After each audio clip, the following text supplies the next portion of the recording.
Neutral, go!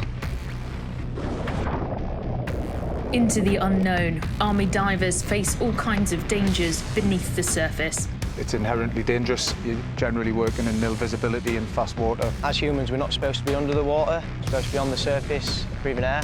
So it is challenging. They have to be able to do a variety of highly complex tasks, relying on limited supplies of air whilst facing aggressive timelines. It could be a clearance so that vessels can get through an area. Searching for weapons, bodies, you're constantly in and out the boat, getting thrown in the water upstream, and then you have to search backwards. It's quite hard work. With Nato switching to a wartime mindset, these divers are being told to focus their efforts in specific areas. We need to get better at crossing waterways, crossing wide gaps, providing mobility for our forces and enabling counter-mobility when we need to. So movement across water is absolutely key, and history's shown that. And more recently in Eastern Europe, there's been a number of examples where denying a waterway has caused armies to stop, which then makes them a sitting target. Well, just orientate yourself. Personnel are practicing their skills in assessing underwater infrastructure on a real-life task for a German harbour master. The boat's getting launched tomorrow, I believe, so the harbour master wants to know the state of the rails so we can safely launch the boat without any sort of damage as it goes down.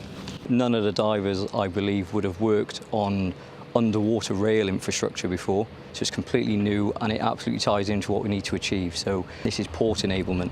So if we move into a theatre anywhere, we can absolutely inspect the infrastructure and say, right, we're good to go for using this type of system, which is recovering or deploying vessels, or equally we could inspect the harbour wall and then say, right, this ship can come in and start unloading and offloading equipment. The bits already can be kicked up, the least thing can follow it along, it might clear up a tad. So this was just some notes I was taking, so pretty much, well, all four rails are inspected. 3.4 metres I took off my gauge. That was when there was too much silt. I couldn't see or feel the rail anymore. There was some growth on the rail at 1.5 metres worth of depth, so that could be some barnacles or something attached to there, so when they do the further inspection they might need to clean some of that off the rails so they can send it down. It's absolutely vital that the guys know that there's different types. So we could be looking at concrete walls, we could be looking at steel walls, we could be looking at rails, we could be looking at all sorts of bits and pieces, and it is invaluable to get their infrastructure knowledge and really hone it in.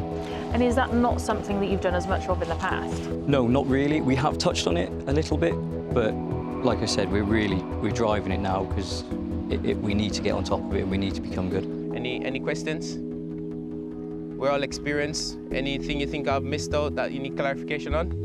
The divers taking part in Exercise Submerged Shield, which only happens once a year, have travelled from units across the Army, and in the tasks they're facing, they've mixed up the teams to help them share their expertise. We're joining them as they practice fast water diving. Stand by! Army divers have travelled from across the UK to come here and train here in Germany. This is the one chance they get each year to work together and to learn from each other. Stand by! Neutral, go!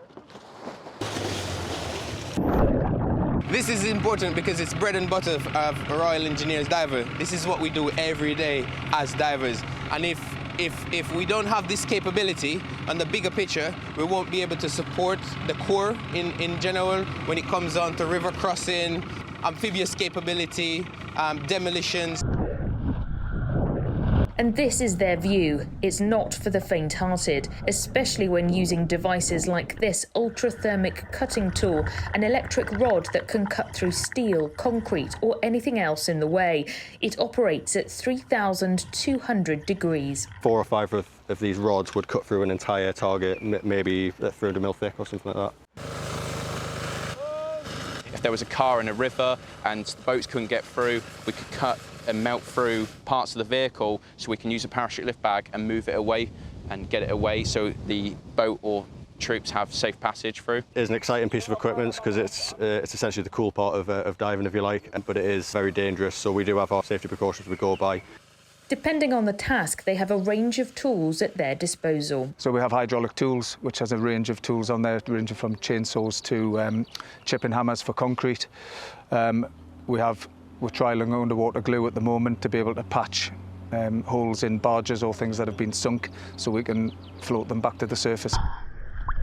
There are some key differences between the types of tasks that Army divers face compared to Royal Navy divers. Royal Navy divers are concentrated more in the blue sea area, so port enablement, underwater EOD, clearance of mines, etc. Army divers concentrate on underwater engineering skills, more inland in what we call brown water scenarios. So, for example, rivers across Europe or elsewhere in the world.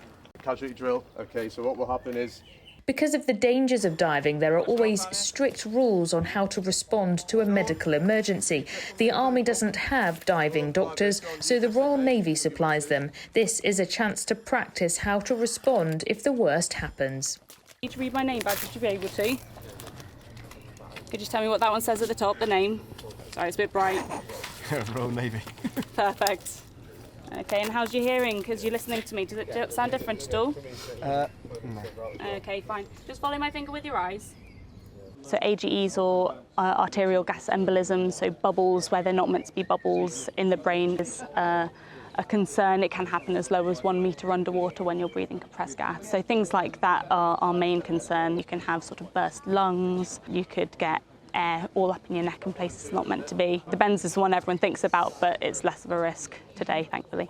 So can you see how I'm able to support the head with my forearms and hold the shoulders like that? So that might actually be a better supporting position for anyone evacuating a casualty. The Army teams, this is sometimes their second, third or even fourth job. So getting time with people from other teams, gaining those skills, getting the practice in a new location is really invaluable. These divers know it's their skills that will be essential if the worst happens. They know just how valuable every second of this training is and how vital it will be to draw on if and when the time comes. Sian Greschek, Melbourne, BFBS Forces News, Minden, Germany. Oh well.